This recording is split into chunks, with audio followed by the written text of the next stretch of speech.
Assalamualaikum warahmatullahi wabarakatuh. Bertemu lagi dengan saya Ari Cahya Mawardi. Video ini nanti kita akan membahas contoh analisis varian satu jalan menggunakan Excel. Ini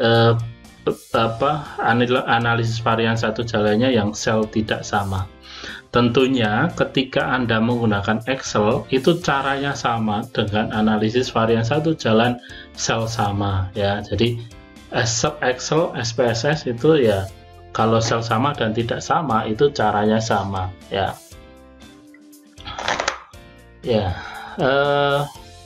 Ini contoh soalnya. Sebentar ya, ini contoh soalnya. 4 media pembelajaran diberikan pada kelas yang berbeda ya. Kemudian setelah media itu diberikan, kemudian diberikan tes gitu ya, diperoleh nilai seperti ini. Jika tingkat signifikansinya 5%, tentukanlah apakah media mempengaruhi hasil belajar. Jadi 4 media diberikan kepada 4 kelas. Kemudian diambil tesnya, diperoleh ini.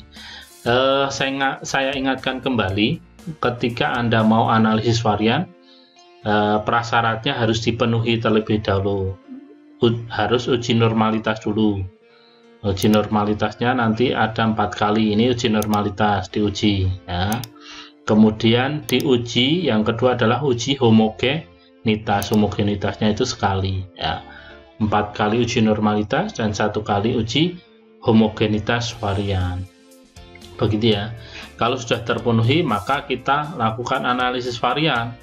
Yang kita akan lakukan adalah analisis varian menggunakan Excel. Ketika menggunakan Excel itu nanti sama caranya, langkahnya ya dengan SPSS. Tentukan hipotesisnya. Hipotesisnya adalah paling sedikit, hipotesis nolnya adalah mu1 sama dengan mu2 sama dengan mu3 sama dengan mu4. H1-nya, alternatifnya adalah paling sedikit ada 2 rata yang tidak sama ya, atau berbeda gitu. Kemudian alfanya 0,05%. Statistik uji yang digunakan adalah ANOVA ya. Kita langsung saja ya ke sini ya.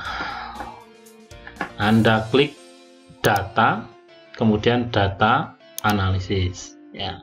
Kemudian Anda klik ANOVA single factor ya. Jadi ini yang Anda klik.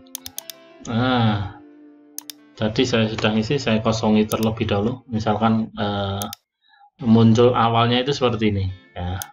Kita klik dari sini ya, bukan dari sini tapi dari sini. Klik untuk input ringnya. Kemudian group by column ya, kemudian kita nanti akan menaruh outputnya itu di sini. Klik yang ini ya, output ring ini, Anda klik di sini, kemudian Anda klik OK. Maka akan diperoleh ini. Nanti kita akan muncul data seperti ini ya. Setelah data muncul, maka yang perlu Anda perhatikan itu adalah P value ini ya. Atau Anda bisa langsung membandingkan ini F hitung dengan F critical ini. F critical ini adalah F tabel ya. Caranya bagaimana? Caranya untuk mencari F critical pada video sebelumnya itu kan saya sudah menuliskan ini FINV kurung buka, probability-nya 0,05, degree of freedom-nya ini di sini 3, kemudian degree of freedom-nya kedua yang DKG-nya itu adalah 25. 25 ini diperoleh dari 29 dikurangi 4 ya. Ini ya. Maka yang ini diperoleh dari situ ya. F critical itu. Yang kita akan lihat adalah P value-nya. P value-nya itu 0,0073 ya. Kalau di ini kan 0,01, ini pembulatan yang ditampakkan oleh SPSS ini pembulatan. Saya gunakan langkah ini ya. Langkah berikutnya adalah menentukan daerah kritis. Daerah kritisnya adalah P sama dengan 0,05. Derajat bebasnya itu sama dengan P, di mana P kurang dari 0,05 ya. Padahal P value-nya yang kita hitung adalah 0,01, atau kalau di Excel ini dia 0,0073 ya, nilainya 0,0073. Nah, di sini ini 0,0073 gitu ya. 0,0073 ini kurang dari 0,05 atau lebih dari, kurang ya. Kalau kurang maka dia anggota daerah kritis. Kalau anggota daerah kritis maka keputusannya apa? H0-nya ditolak. Kalau H0-nya ditolak, kesimpulannya adalah paling sedikit ada dua rata yang tidak sama atau berbeda, atau media berpengaruh terhadap prestasi. Begitu ya. Mana yang berpengaruh, mana yang lebih besar dari keempat media itu, perlu uji lanjut ANAFA ya. Kenapa perlu uji lanjut? Karena kita itu mengambilnya adalah data sampel, bukan populasi, jadi tidak bisa langsung dibandingkan.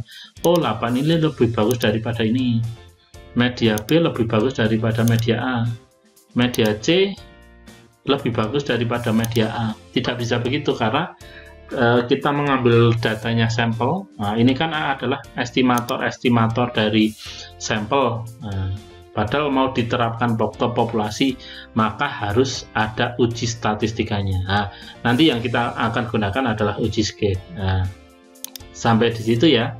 Nah, sampai di sini mudah-mudahan Anda memahaminya dan mudah-mudahan video ini bermanfaat. Saya akhiri, wallahu muwaffiq ila aqwamit thoriq. Wassalamualaikum warahmatullahi wabarakatuh.